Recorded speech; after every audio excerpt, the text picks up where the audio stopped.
All right, so with it being over a year now removed since this happened, I want to revisit the Ben Simmons, James Harden trade because I have a few things to get off my chest, and then, I won't mention it anymore because I've been, I'll be honest, sometimes I've been annoying this year with, my victory lap taking over the Ben Simmons, James Harden trade, which, I liked at the time, loved at the time. I mean, you could see my reaction video last season, but when the James Harden, Ben Simmons trade happened, I was so elated because one, James Harden, even on one leg, was still a productive player and was clearly bothered by the hamstring last year, but there were takes all surrounding the whole Ben Simmons saga, the Ben Simmons saga leading up to the trade, then the trade itself, and then the aftermath after the trade where people just wanted to rush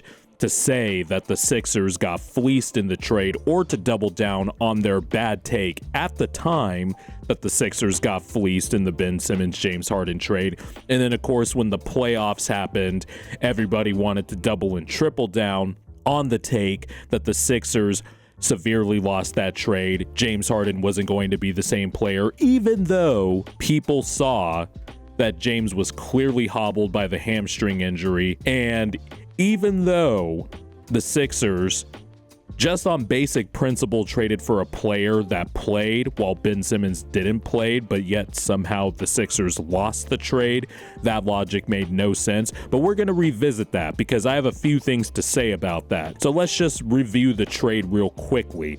Last year, the Sixers and the Brooklyn Nets commenced a trade. Ben Simmons, Seth Curry, Andre Drummond, 2 first-round picks from the Sixers, which was a protected 2022 pick that the Nets could defer to take a 2023 first-round pick instead, which they did. The Sixers will not have their draft pick this year. And then a protected first-round pick in the 2027 year, which, that might be the most valuable asset out of this whole trade. But people really made it seem like at the time, and even in the aftermath of the trade, that the Sixers gave up too much for James Harden, who clearly wasn't the same player and was a worse player than Ben Simmons, even though that was not true whatsoever. James Harden on one leg is better than Ben Simmons. He just is. And I lean pro Simmons, and I'll get to the Simmons portion of it later. But the Sixers gave up Seth Curry, who was a valuable piece for the Sixers after Daryl Morey came in and blew up the Frankenstein Al Horford 10,000 power forwards on the roster team. And Andre Drummond, who was honestly the best backup big man of the Embiid era, and, something that the Sixers, once again, for the 10,000th year in a row, sorely missed. But Andre Drummond was on a minimum deal. It's the cost of doing business. And now Andre Drummond isn't on the Nets a year later. He's been on the Bulls all year. And then, of course, Ben Simmons, who was the crown jewel in the trade. On paper, it looked like a good trade. Ben Simmons, established all-star, made the All-NBA team, third team in the 2019-20 season, all-world defender when he is right, healthy, that back is not flaring up, and his knee is right. Ben Simmons is absolutely a top 5 all-world defender. And in return, the Sixers got James Harden and Paul Millsap.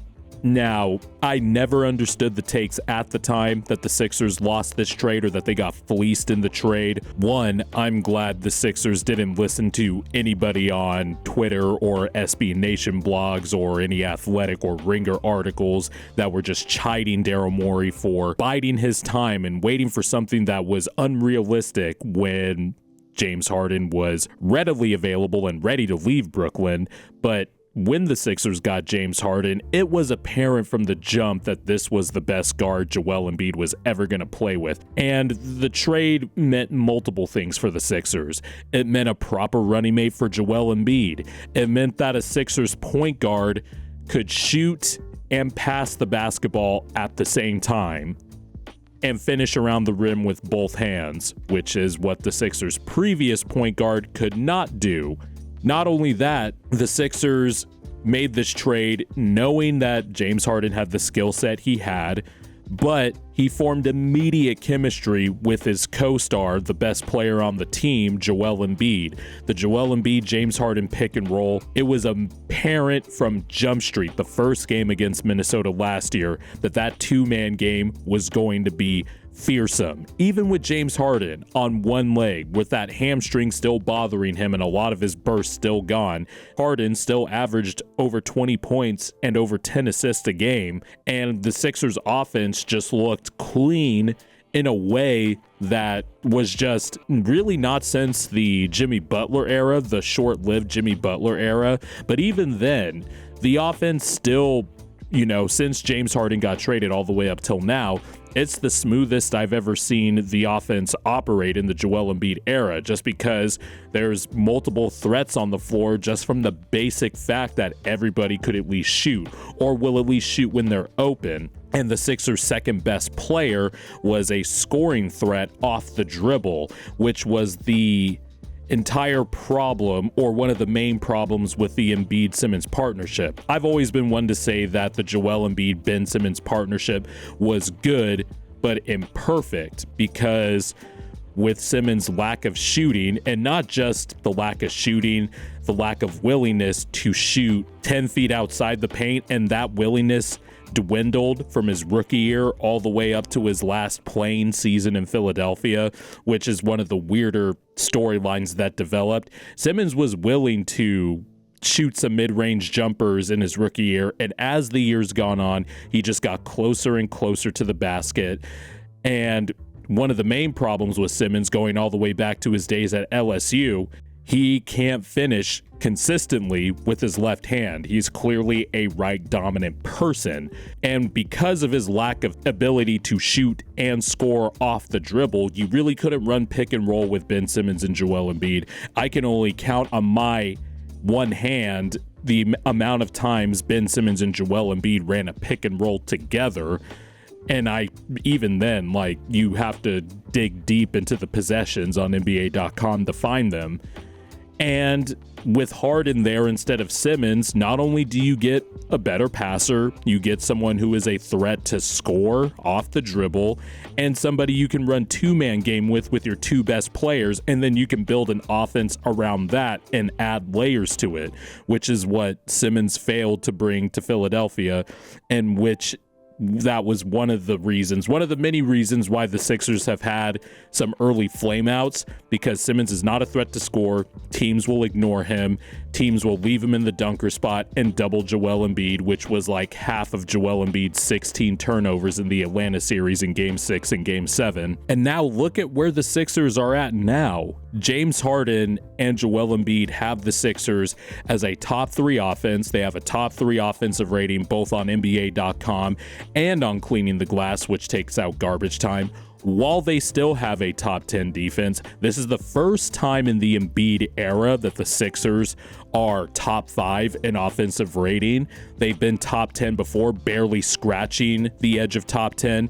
They finished 9th one time in the Jimmy Butler era, and they also finished 8th, I believe, when Ben Simmons made his debut in the 2017-2018 season. But after that, they were hovering around the middle of the pack, 13th, 12th. This is the first time this season, this is the first time I felt like, okay, this offense is really elite, it's sustainable, and there's no worry about where are the non-shooting threats on the floor, especially now that Matisse Thybulle is no longer a Sixer. And I just cannot overstate enough how the Sixers' 2 best players are now working in synergy with each other on the offensive end of the court.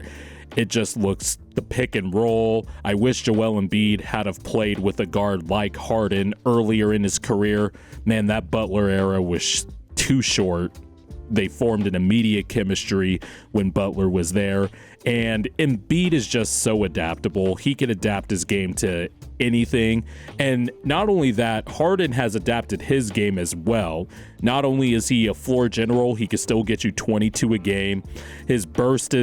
Some of his burst is back, like we all thought, if he had an off season to get right, James Harden was looking at having a resurgent season. And now he has a legitimate case to be a third-team All-NBA guard. Now, the guard list is going to be tough. It might be tough for Harden to make it, but you can make a case for him that is as good as anybody else in the NBA that's vying for, a third-team All-NBA guard spot. And now look at where the Nets are. They don't have James Harden. They don't have Kevin Durant. They don't have Kyrie Irving. And now Ben Simmons looks like two shells of himself. One, he can't seem to stay healthy because of the back and the knee stuff, but he just looks like a different player. He won't look at the rim. Even when he has prime opportunities in transition where Ben is at his best, he won't look at the rim. He'll pass it out. He's obviously scared to shoot free throws. And really, there's a part of me that feels empathy for Ben Simmons. Just his downfall to this point has been kind of sad. And, when you look at interviews and stuff like that since Ben Simmons has left Philadelphia, some of it is also kind of delusion, especially his JJ Redick interview. A lot of it just came off to me as delusion, and some of it was legit. Like, I have no doubt he went through mental health stuff while he was in Philadelphia. And, there was probably definitely elements of it when he was playing because, it ties into the whole jump shot thing. So he was definitely going through some stuff. And since then, it just seems like it's been a downfall for Ben, and I feel bad for him, but also just in terms of the context of the trade and also the fact that at the same time he did quit on the Sixers. I never understood at the time how people could come to the conclusion that the Sixers lost the trade. Not only lost the trade, got fleeced in the trade, and then the goalpost started to move, especially during the playoffs where it was like, well, maybe both teams lost the trade. No. The Sixers never lost the trade. And yes, I am counting the fact that Harden opted out of his deal to take lesser money this past summer to allow Daryl Morey to sign pieces to fill out the rest of the roster, because it all should be included in there. James Harden came to Philadelphia. We all knew he was going to opt out of his contract to take less money to give the Sixers a chance to build a roster around him and Joel Embiid leading into this season, and it's bore fruit. James Harden looks right after not looking right last year, and the Sixers are benefiting from it greatly. Now, the Nets still have a valuable asset from the trade, the 2027 first-round pick, but if the Sixers re-sign Harden this summer and Joel Embiid continues to put up Joel Embiid-like production going into his age 32 season, is that pick going to be valuable? Who knows? But one thing is for sure, it was dumb at the time to say the Sixers lost the trade, and now those takes look even more stupid because the Sixers absolutely won the trade for all the reasons I just listed.